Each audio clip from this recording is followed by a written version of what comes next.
Excuse me? I cried. Stephanie, what are you talking about? We'll take the Hill House tour and sneak off on our own, Stephanie replied thoughtfully. I shook my head. Give me a break. Why would we do that?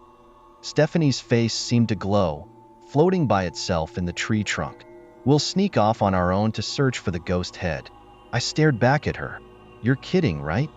I walked behind the tree and tugged her away from it. The floating head trick was starting to give me the creeps.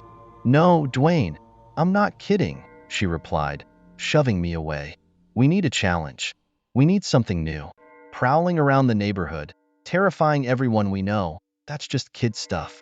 Boring. But you don't believe the story about the missing head, do you? I protested. It's just a ghost story. We can search and search. But there is no head.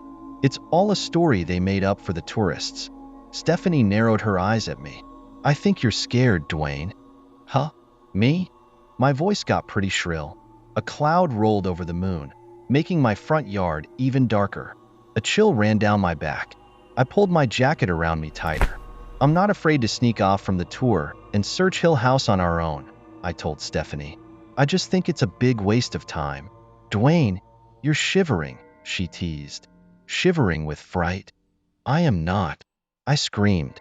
Come on, let's go to Hill House. Right now. I'll show you. A grin spread over Stephanie's face. She tossed back her head and let out a long howl. A victory howl. This is going to be the coolest thing the Twin Terrors have ever done, she cried, slapping me a high five that made my hand sting. She dragged me up Hill Street. The whole way there, I didn't say one word.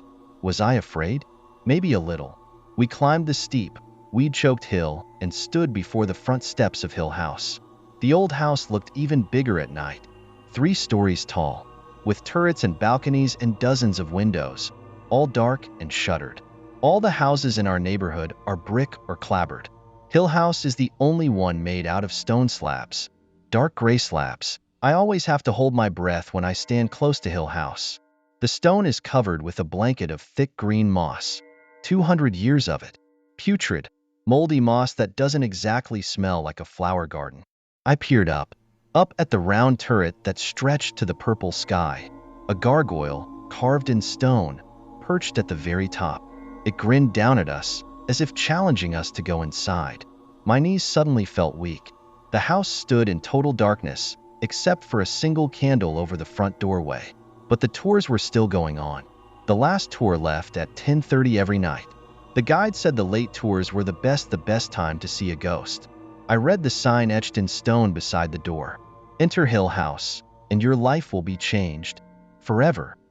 I'd read that sign 100 times. I always thought it was funny, in a corny sort of way. But tonight it gave me the creeps. Tonight was going to be different. Come on, Stephanie said, pulling me by the hand. We're just in time for the next tour. The candle flickered. The heavy wooden door swung open, by itself. I don't know how, but it always does that. Well, are you coming or not?